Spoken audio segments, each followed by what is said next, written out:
Dragon Quest first released for the Famicom back in 1986, with its sequel releasing a year later.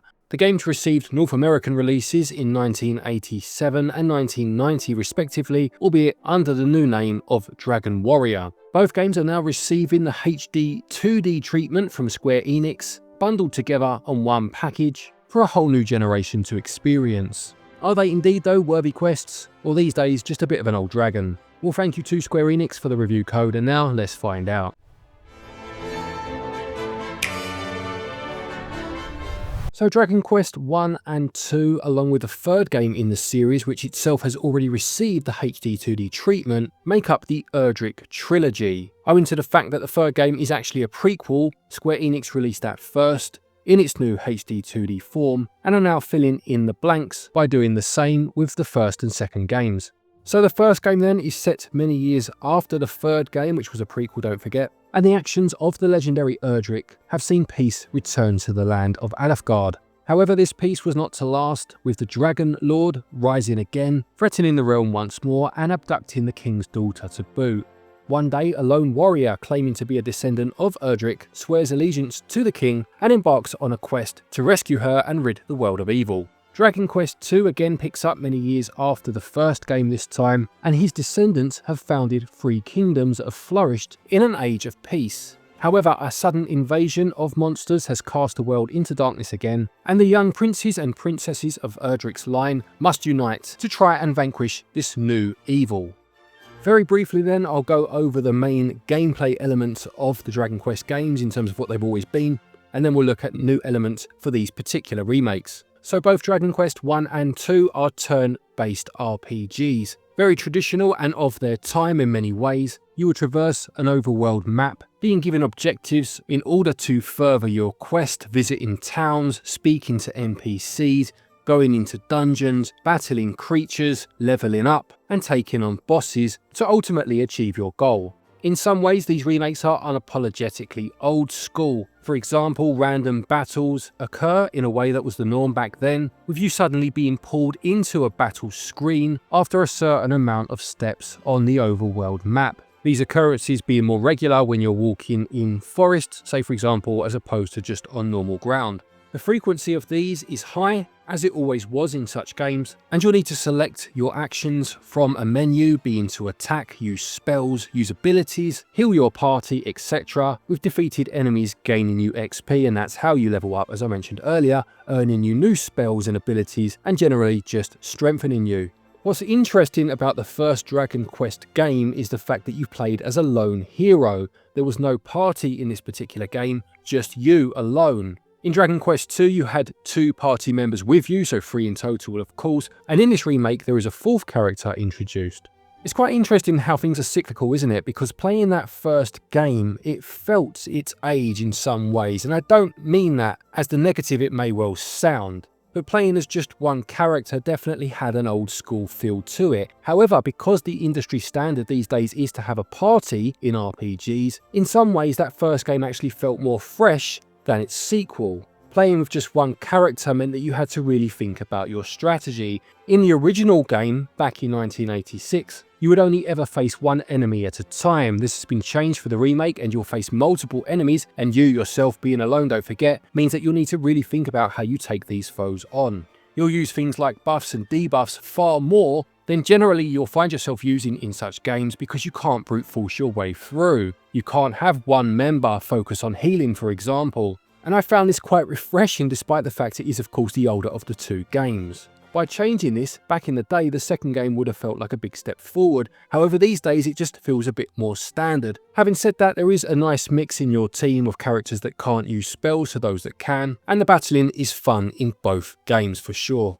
The frequency of the battles I mentioned earlier, and for me that is still the biggest sticking point. This is something that I mentioned in my Dragon Quest III HD-2D remake review, and it would have been nice to see them introduce a way of changing this frequency. I always harken back to it, but the system they had in Bravely Default, Square Enix that is, whereby you could drop the encounter rate to suit where you were, how leveled you felt, etc., was just a perfect system, and I don't think they've used it in a game since, not even that game's sequel. There are things like spells that you can learn that can reduce the encounter rate, but I just feel that in this remake something could have been done to make this part a bit more enjoyable. There are a couple of other oddities, bearing in mind the amount they have changed that we'll get to in a minute. Things like you're not allowed to use items that are in your bag in battle. You need to take them out of the bag beforehand, otherwise they are inaccessible. Again, just a strange thing to leave in for a remake, bearing in mind how much they have changed. Let's look at what they have changed now and what's new for these remade games. So the combat, I've mentioned that you can fight multiple enemies now in that first game.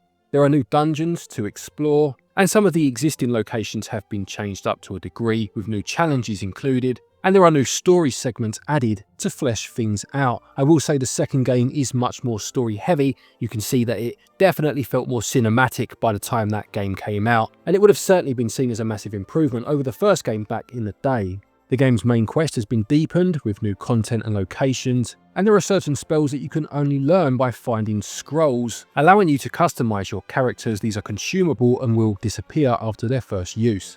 A bunch of quality of life improvements have also been made. Things such as objective markers have been added. You can turn these off if you want to find places yourself. If not, they'll show you where you need to go next. I found this a massive help, I must say myself. You can speed up battles. You can assign certain spells to a hotkey. You can reduce or increase the difficulty at any time during the game, and what has been changed from the third game's remake to this is that in that third game, the lowest difficulty saw your character become invincible, whereas in this one you can reduce the difficulty but turn off that invincibility option. It's still on by default, but you can go into the menus and turn it off. The mini medals that weren't in these original games are included in these new versions too. They're hidden around the world, and you can exchange them for rewards whilst playing. You can give your characters particular demands, have them focusing on healing for example, or tell them not to use any MP, or you can just control them yourself if you wish. I do feel this could be improved a bit more. For example, if you tell them not to use MP, then they'll use items to heal themselves instead. I think they could have refined this a bit more so that the characters do exactly as you tell them, otherwise you end up just taking them over and controlling them yourself anyway. That's about the long and short of it. I'm sure there's a few bits I haven't mentioned. There are a lot of features, to be fair, that have been added, and I do feel for the most part they've made these games much more accessible. They do still feel old school, and it's that encounter rate for the most part that means that is still the case. And as much as I've seen that the second game is generally considered the better game, and I can certainly see why, don't get me wrong, it is definitely a more fleshed out experience, I just feel the fact that the first game feels so different these days almost makes it feel newer in a strange twist of fate. When it comes to the controls, I will say that for the most part they are absolutely fine. There's a lot of menus to navigate, and little things like I mentioned earlier with having to take things out of your bag before you can use them in battle. It could have been streamlined a little bit more. On the whole though, they do the job well. Gameplay is really a lot of fun. These games do feel their age, but in a nostalgic way, in a way where they give you something that perhaps has been lost these days as opposed to frustrating you too much. That being said, there were a few more tweaks that could have been added, but on the whole, they're two great games for sure, and gameplay gets 18 out of 20. Controls, perhaps a few more tweaks in terms of navigating those menus would have been nice. They get 17 out of 20. Moving on to the visuals now then, and obviously these games have received the HD-2D treatment that I mentioned at the start. And whilst things like the world map are perhaps not the best showcase for this new graphical style, it's the towns and even the background details where it really shines. Each town looks fantastic with all of the shops and the castles, the inns and even the dungeons that you encounter feeling like pop-up books with that 3D look against 2D backdrops. But for me, it's the background details that really brings HD-2D to life. I'm not even necessarily talking about the backgrounds around the houses that I mentioned a moment ago. I mean far off in the distance, where you see the sun glimmering off of the sea, or the peaks of the mountains, the trees with the leaves gently blowing. It looks incredible. It's quite hard to verbalize just how good it looks. And when you add into that the foreground details that do the same sort of thing, when you're walking through corridors and you're seeing the stained glass windows in front of you, or you're seeing the cobwebs as you walk past, and again the light shining off certain elements, it looks amazing. I do think that the world map itself is the weakest element, and you do spend a lot of time on here, plus it looks very similar from one game to the next, which does make sense. It's set in the same place, of course. When these games released years apart, it wouldn't have been such a big issue, but there was a strong sense of deja vu that did bring things down a tiny bit going from one game to the next in such quick succession. Enemies look fantastic, as do your heroes. I like the fact that they've kept the first-person view for battles from the original games. It does mean that you don't see your heroes very much, which is a shame, but when you do see them, in between choosing your next move, they do pose in quite dynamic ways, giving a sense of perspective that's much appreciated. When you look at performance on the Switch 2, you do have the choice between a graphics mode and a performance mode. Graphics mode has higher visual fidelity, with things looking that bit crisper, but runs at 30 frames per second, whereas in performance mode, the image is just softened a little, but the game can run at 60. As far as I can see, the Switch 1 version is locked to 30. I might be wrong there, I don't have the Switch 1 version to check, but certainly in terms of the Switch 2, that's what we're looking at. When it comes to the audio, the Dragon Quest games are well known for having classic musical scores, with the music composed by Koichi Sugiyama having been performed this time by the Tokyo Metropolitan Symphony. This brings a sense of scale and grandeur that is appropriate for such a game when you are embarking on a quest of such significance, and I did find that the music was very diverse across the number of environments that you'll visit. The games are now fully voice acted in cutscenes, and this again adds to the cinematic feel, heightening the sense of adventure. Some parts of the voice acting are better than others, but it definitely adds a sense of time to proceedings. Definitely has a King Arthur, Knights of the Round Table feel to it, which is just perfect for such games. Visuals, it's another winner for Square Enix and their HD-2D style. For me, their challenge now is to see if they can do anything with the overworld maps to really bring those to life in the way that the rest of the game positively brims with personality. They get 18 out of 20. Audio is quite simply fantastic, with perhaps some of the voice acting not quite landing, but on the whole, it really does add to the experience. It gets 19 out of 20. Dragon Quest 1 and 2 HD-2D Remake costs £59.99 on the Switch 2, and regional equivalents are on your screen now. For this price you are getting two large games. The first game is definitely a lot shorter, albeit it has had some content added of course. I would estimate it takes around 10 to 15 hours to finish that one, with the second one being substantially larger. I liked the first game's shorter length, I must say. It did remind me of that era with games like Phantasy Star, the original Dragon Quest of course, the Saga games that were a lot shorter back then, but it was nice to then dive into the second game where they'd obviously upped the ante. The additional improvements made in terms of extra content and quality of life features mean this is definitely an easy recommendation. There are a couple of bits I would have liked to have seen added just to further add to the quality of life features, and I'm not quite sure that the Switch 2 version is worth an extra £10 over the Switch 1 version. That does seem quite steep, but on the whole, value gets 19 out of 20.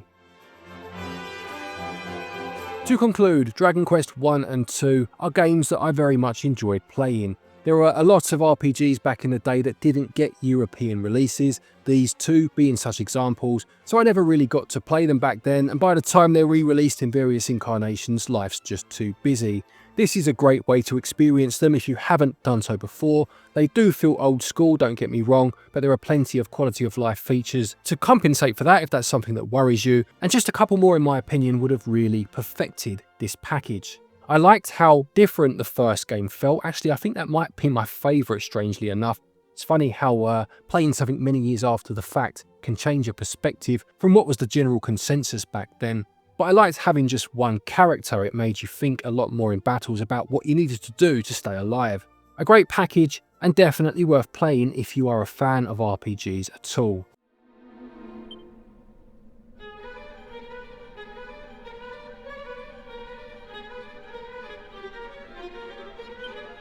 Dragon Quest 1 and 2 HD 2D Remake gets a SwitchUp score of 91%. So there you have it, that's our review of Dragon Quest 1 and 2. Please do give this video a like if you like what you've seen. And don't forget that if you're looking for eShop credit to pick this game up, or any other game for that matter, you can use our website switchup.gg to get your eShop cards, and you get yourself 5% of your purchase price back as cashback. There are also links down there to places such as Play Asia. If you're looking to import any games, you can use our link and code and save yourself 5%. Thank you to our patrons and our channel members for your continued support, and to each and every one of you for watching our videos. Take care, and until next time, happy gaming.